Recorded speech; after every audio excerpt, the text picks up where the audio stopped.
Hola, ¿cómo están, hermanos y hermanas? Buenas tardes, ¿qué dicen?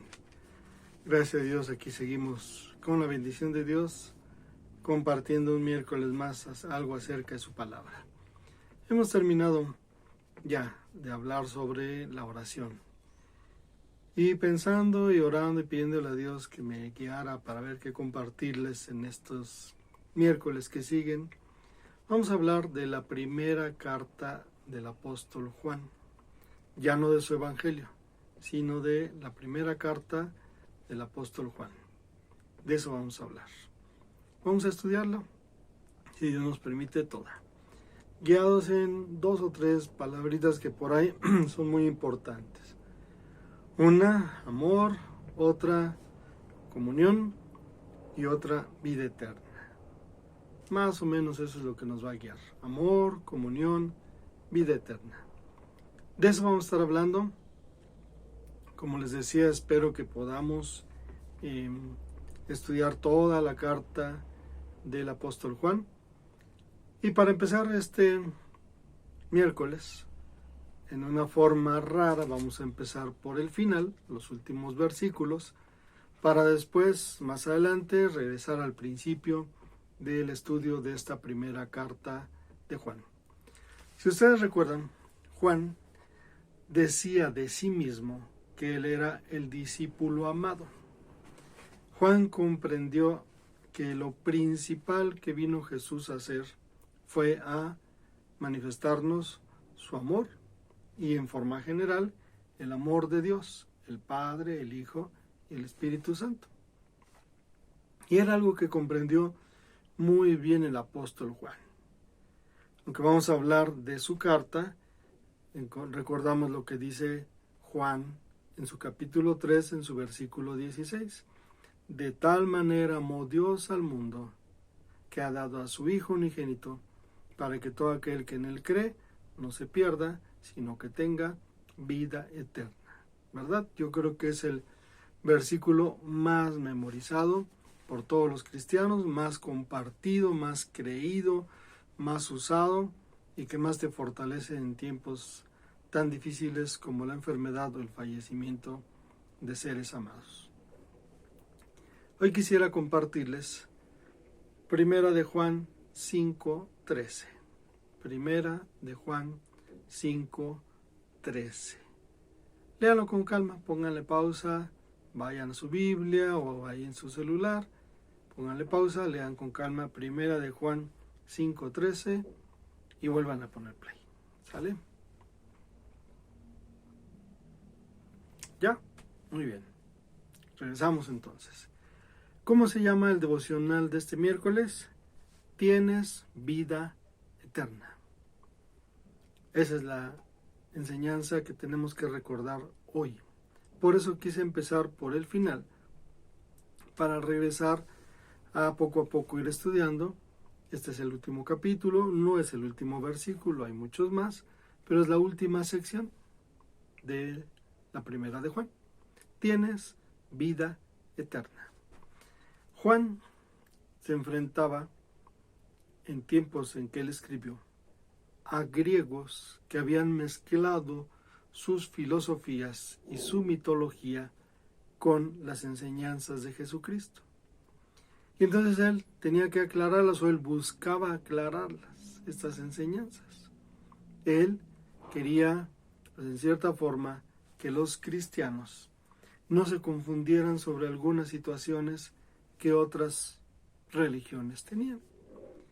Y a eso se dedicó Juan, a tratar de explicar que el cristianismo no era lo mismo que filosofías, que mitologías o que creencias que tenían algunos pueblos con muchas mezclas de los alrededores. Si ahora en el posmodernismo se dice de que se agarra de todos lados lo que más le conviene a cada quien, en aquel tiempo también era muy fuerte por toda la filosofía y la mitología que estaba extendiéndose, o se había extendido unos años antes, pero que seguía extendiéndose en lugares donde predicaban los discípulos y apóstoles. Ahora, como les he compartido, no tan solo vivimos posmodernismo, sino una especie de poscristianismo, en países donde antes era, o en continentes donde antes era fuertemente el cristianismo, ya no quieren saber nada de él. Y para allá van muchos países más. Y aquí entonces, en una situación parecida en la que vivía Juan, en donde ahora también hay que aclarar eso, ¿no? Porque ahora le llaman de muchas formas a Jesús, menos como el Mesías. Entienden a Jesús como una persona que enseña cosas bonitas, que habla bonito, que da mensajes inspiradores, que habla muy bien. Algunos dicen, aunque ya ese tiene como 40 años, pero siguen diciendo que es un gran iniciado, que fue a no sé qué lugares a aprender y cosas de ese tipo, como muchos grandes iniciados, pero se les olvida su principal obra, o su única obra, o su verdadera obra, que él vino a morir para que todo aquel que en él crea tenga vida eterna. Y Juan, en su primera carta, tiempo después de su evangelio, él escribió en este versículo 13 exactamente eso.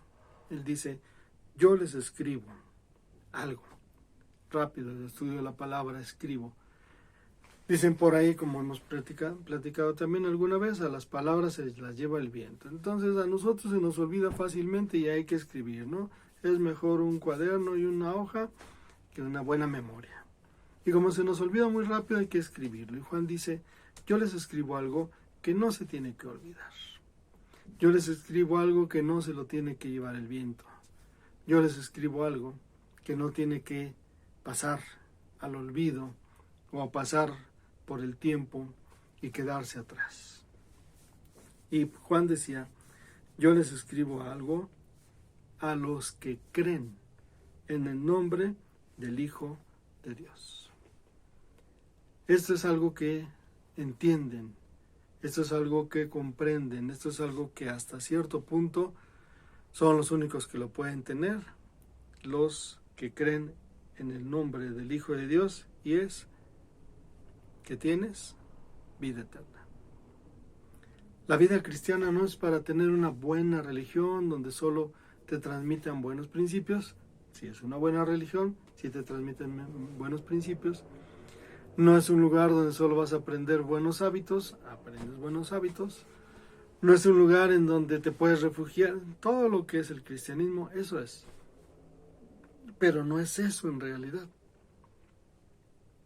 El cristianismo, lo principal del cristianismo es, si crees en Jesucristo, en el nombre del Hijo de Dios, tienes vida eterna.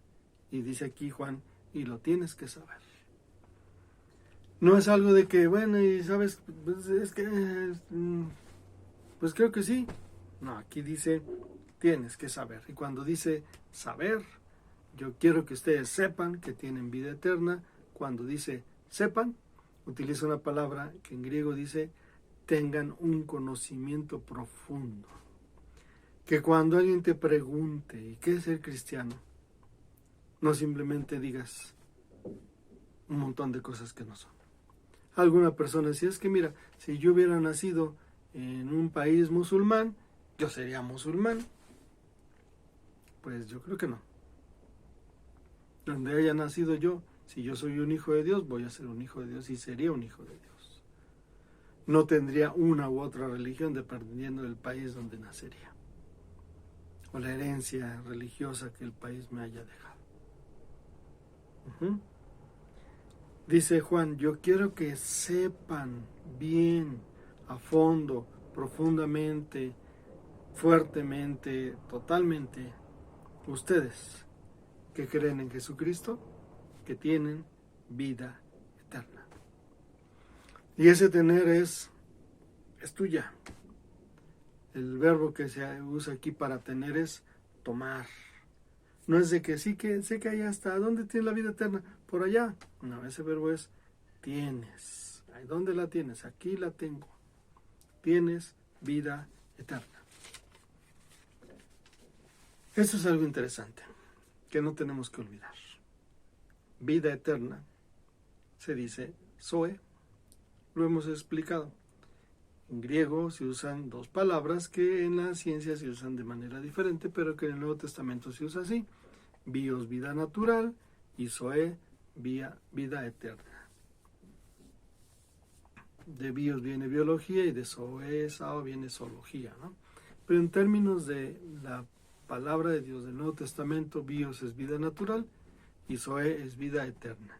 Y aquí en este caso, para enfatizarlo más, se utiliza una palabra, un calificativo, aionion, que significa por las edades de las edades, para siempre, algo eterno.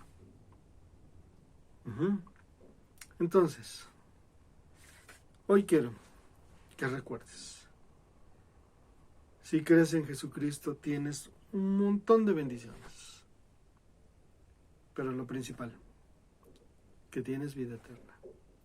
Y dice Juan, quiero que lo sepas muy bien, que lo comprendas muy bien, que lo conozcas profundamente para poder compartirlo a los demás. ¿Qué te parece si dedicas esta tarde a platicar con Dios, a alabarle y terminar esta hora orando, agradeciendo por esta bendición de la vida eterna? Y podemos orar por nuestras necesidades, por las vacunas que están poniendo, por las personas que siguen luchando por esta enfermedad y por todo nuestro país y por todo el mundo. Gracias, nos vemos el próximo miércoles.